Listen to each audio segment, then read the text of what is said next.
We were totally promised that chat apps would kill the inbox, right? Yeah. Like, we were told email was this dinosaur, a complete relic of the past. Oh, yeah, the narrative was that we'd all be living in this glorious, frictionless utopia of instant messaging by now. Exactly. But as we sit here in 2026, humanity is somehow sending and receiving a staggering 376 billion emails every single day.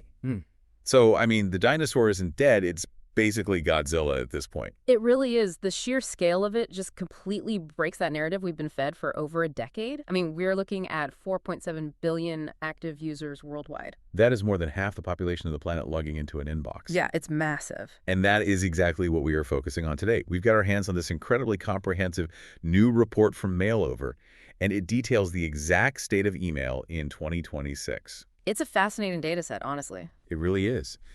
So our mission for this deep dive is to unpack this grand paradox of the inbox for you.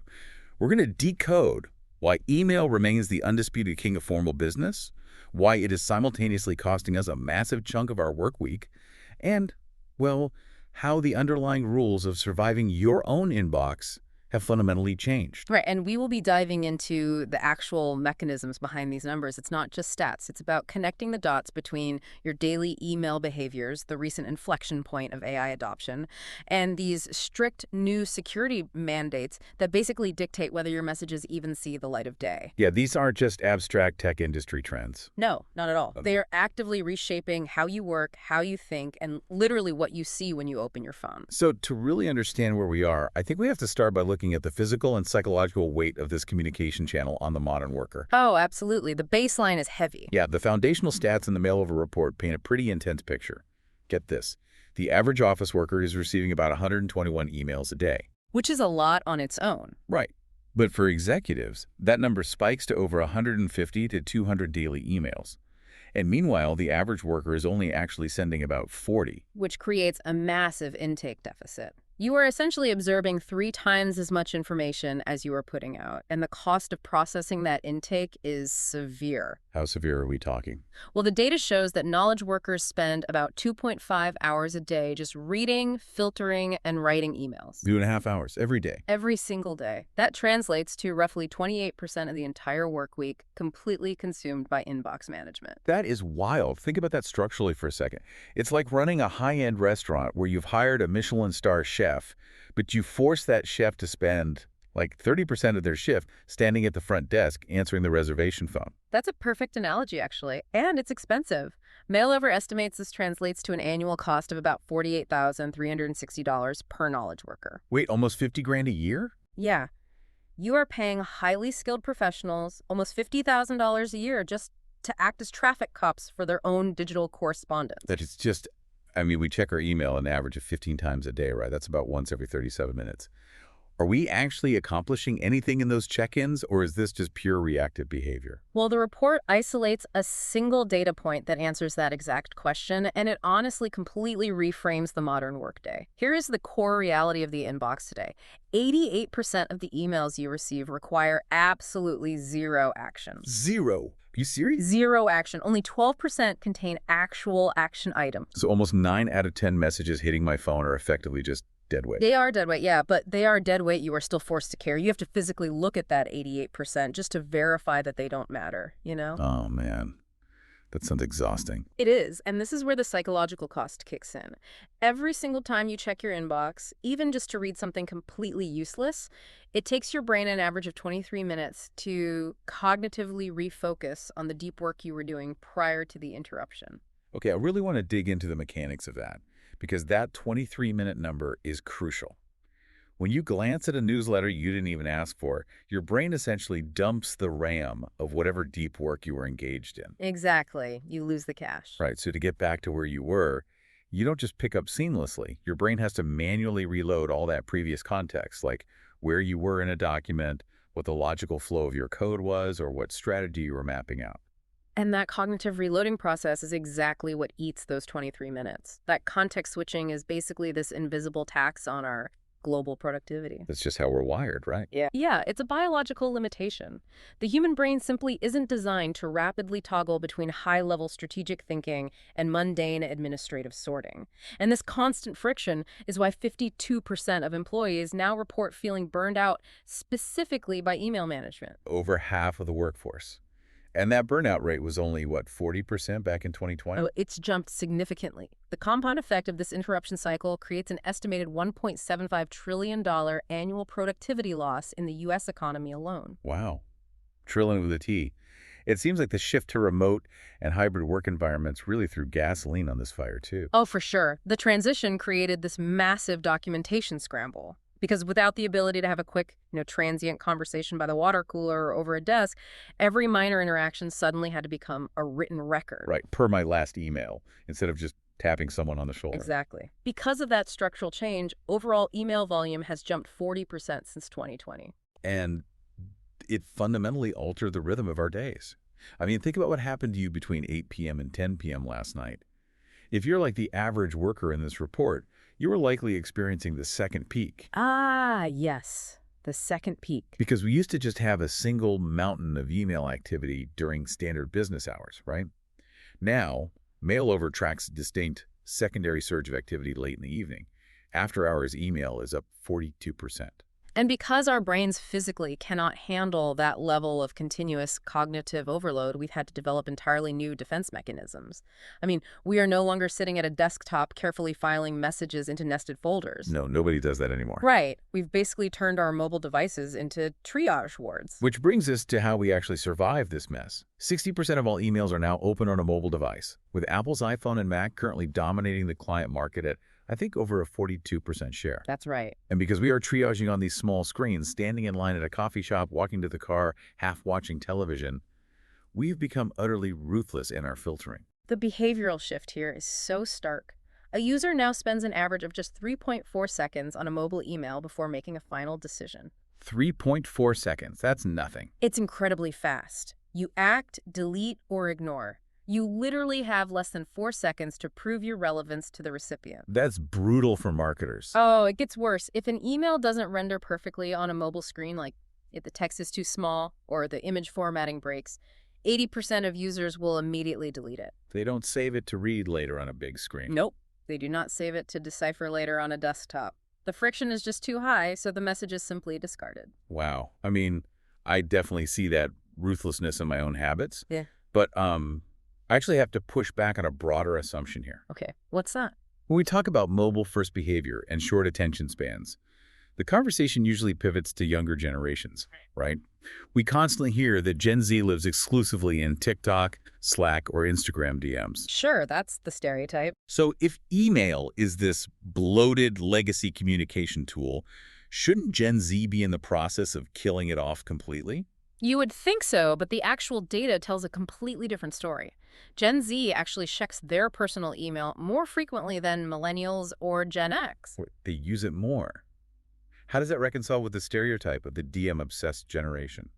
It all comes down to digital compartmentalization. They don't view email as a social tool at all. They view it as a strict utility. Oh, interesting. So it's like a filing cabinet for them. Exactly. In fact, 85% of Gen Z actually prefers email for brand communications over receiving DMs on social media platforms. 95%? That's a huge majority. It really is.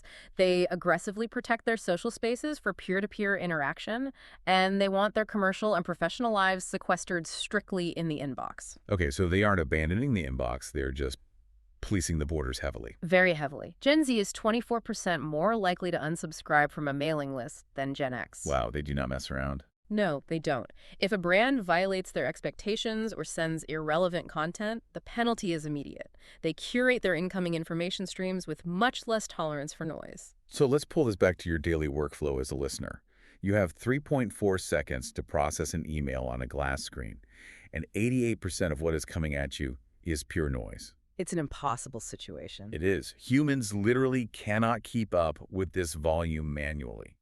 And that, according to the Mailer report, is exactly why 2025 and 2026 became the definitive inflection point for AI in the inbox. Right. The sheer volume of incoming data finally outpaced human cognitive capacity, and AI technology just happened to mature at exactly the right moment to bridge the gap. The timing was impeccable. It really was. We are now seeing 35% of knowledge workers utilizing some form of AI assistance directly within their email clients. 35%. Yeah. And just to put the speed of that adoption in perspective, that number was sitting under 10% just 3 years ago in 2023. It's exploding. It's like we've all been forced to hire invisible executive assistants just to separate the essential signals from the overwhelming static. And the return on investment for utilizing these digital assistants is just wild. Users who deploy AI tools, specifically designed to extract action items, tools that analyze the text and generate a bulleted list of actual tasks, they report a 90% reduction in inbox processing time. 90%. So that 2.5 hours a day we identified earlier, it basically collapses down to roughly 15 minutes. That is incredible. That recaptures more than 2 hours of deep focus work capacity every single day. It's game-changing. But the integration of AI doesn't stop at just consumption. It has completely infiltrated the creation side of the equation, too. Oh, absolutely. The report says 41% of marketing emails are now written or directly assisted by artificial intelligence. Almost half. And in the sales sector, AI-assisted emails are experiencing a 28% higher reply rate than manually drafted messages. That's a huge bump in performance. Why are the bots doing better than us? Well, the AI systems are simply better at running rapid A/B tests on subject lines, mirroring the recipient's desired tone, and frankly, stripping out unnecessary filler to keep the message concise. They don't ramble like we do. Exactly. And the reliance on AI generation is heavily driven by escalating social pressure, too. The cultural expectations surrounding availability have fundamentally shifted. Oh, I feel this every day. Right. The median response time during business hours has compressed down to just 28 minutes. 28 minutes? That is so fast. And 50% of all email replies now occur within a single hour. I mean, if you are an employee booked in back-to-back meetings from 9 a.m. to 3 p.m., maintaining a 28-minute median response time is physically impossible without algorithmic assistance. There really is. I read the business etiquette section of the report, and it explicitly notes that 24 hours is now widely considered the absolute maximum acceptable response window. Yeah. Anything beyond that, and the sender begins to perceive you as unprofessional or actively dismissive. Yeah, AI drafting tools have basically become the required armor just to survive this arms race of constant availability. But wait, this creates a fascinating structural paradox. Okay, lay it on me. If AI makes it effortless to draft, optimize, and mass produce thousands of highly targeted emails in seconds, the volume of incoming mail should be catastrophic, right? The entire global inbox system should be buckling under the weight of AI-generated spam. You'd think so, yeah. Yes. This was the section of the report that initially confused me the most. If I can command an AI to write 500 personalized outbound sales pitches in 30 seconds, how on earth are spam rates actually decreasing? It is counterintuitive. Extremely. The report states that spam makes up 45% of total email volume today. But back in 2010, it was over 85%. At the exact same time, Gmail is somehow successfully identifying and blocking over 100 million phishing emails every single day. How is that possible? Well, the ecosystem hasn't collapsed because the major providers actually saw this AI wave coming. They planned for it. They did. In 2024, Google and Yahoo initiated a massive structural overhaul of email authentication protocols. They deployed what we can think of as invisible bouncers at the front door of every inbox on their servers. Okay, I understand the bouncer analogy, but I really want to push on the actual mechanics here. Sure. If an AI writes a perfectly grammatically correct phishing email that mimics a vendor invoice flawlessly, it doesn't look like a scam. It doesn't have the broken English or weird fonts we used to look for. So how does an invisible bouncer, a piece of server software, know to block it? What is it actually checking? That's the brilliant part. The bouncers aren't reading the content of the email at all. They are checking the cryptographic ID of the server that sent it. Oh, so it's looking at the origin, not the message. Exactly. They rely on two critical protocols, SPF and DMRC. SPF, or Sender Policy Framework, works by having a domain publish a public official list of authorized IP addresses. Okay, tracking with you. So let's say a scammer server tries to send an email pretending to be from your bank's domain. The bouncer checks the bank's public SPF list, sees that the scammer's server IP isn't on it, and instantly knows the message is a forgery, regardless of how perfect the AI-written text inside happens to be. So it completely bypasses the content and looks straight at the origin credentials. Exactly. And then DMRS takes over. DMRC tells the receiving server exactly what to do with that forged message, whether to quarantine it in a spam folder or reject it entirely so it never even touches the recipient's system. And this is mandatory now. Yes. Because Google and Yahoo made these protocols mandatory for bulk senders, adoption just skyrocketed. SPF adoption has now hit 80%. Wow. And before 2023, only about 30% of domains utilized DMRs. Today, it sits at 58% and is climbing rapidly. If your company doesn't have these protocols configured correctly, Google simply will not let your mail into their ecosystem. Period. You're just blocked. This highlights exactly why this deep dive matters so much to you listening right now, even if you never interact with your company's IT department. It affects everyone. It really does. Yep. The stakes of this infrastructure have moved way beyond basic tech support. The report lays out the severity of the threat landscape. 91% of all cyber attacks against corporations begin with a single phishing email. A single employee clicking a highly sophisticated AI-generated link can compromise an entire network, and the financial fallout is devastating. Give us the number. The average cost of a data breach initiated through phishing is currently $4.88 million. Almost $5 million from one bad click. Email deliverability and security is a board-level priority now. It has to be. The Mailover report explicitly outlines Google's new threshold rules, and this part is scary. If your company's outbound emails generate a spam complaint rate of just 0.3%, that is 3 complaints for every 1,000 emails sent, your domain can be blocked. Yep. Your business effectively goes dark. You are cut off from communicating with your clients, your vendors, and the outside world. If you lose the ability to reach an inbox in 2026, you basically cease to function as a modern commercial entity. The invisible bouncers enforcing these authentication mandates are the only structural barrier preventing those 376 billion daily emails from devolving into complete systemic failure. So let's try to pull all of these threads together. We've explored the massive, Godzilla-like scale of modern email. We've broken down the 2.5 hours of daily processing time and the psychological cost of the 88% noise. Right. We've looked at our ruthless 3.4-second mobile triage habits, the absolute necessity of AI to help us read and write, and the strict security protocols keeping the whole machine running. Why does this detailed landscape matter to you as you navigate your career right now? Well, it matters because we have to operate in reality, and the reality is that email's dominance is permanent. Let's just look back at the supposed replacements for a second. Like Slack and Teams. Exactly. Slack and Microsoft Teams are incredibly popular, but they each hover around 320 million monthly active users. Email commands 4.7 billion. The scale is 14 times larger. And frankly, workers are exhausted by the chat app alternatives anyway. The report notes that 60% of professionals feel actively overwhelmed by the constant stream of messages across all their various workplace platforms. Yeah, chat apps create an expectation of instant, constant engagement. Right. And when everything feels chaotic and instantaneous, people inevitably default to the system they trust for permanence and accountability. 72% of professionals state they still strictly prefer email for formal business communications. The paper trail matters. It really does. And if you're operating in marketing or sales, it remains the highest ROI channel on the internet, returning an average of $36 for every single dollar spent. So the foundational takeaway from analyzing all this data is really a shift in perspective. Email did not die. It evolved into a highly complex, heavily guarded ecosystem. A completely new beast. Yes. To operate successfully within it today, you have to mentally accept that 88% of your inbox is irrelevant noise. You must ensure your organization has fortified its SPF and DMRC security authentication so your voice is actually permitted through the gates. Otherwise, you're shouting into the void. Exactly. And strategically, you have to leverage AI tools to synthesize incoming data and draft outbound responses. It's the only way to win back that 28% of your lost productivity. You have to let the machines process the static so your human brain has the bandwidth to do the actual work. Perfectly said. But, I want to leave you with a final thought to ponder today, building on everything we've just covered about this new technological reality. Okay, let's hear it. If 41% of marketing and sales messages are now being generated by artificial intelligence, and we, sitting on the receiving end, are actively deploying our own AI assistants to extract the action items, filter the noise, and summarize what we receive. Right.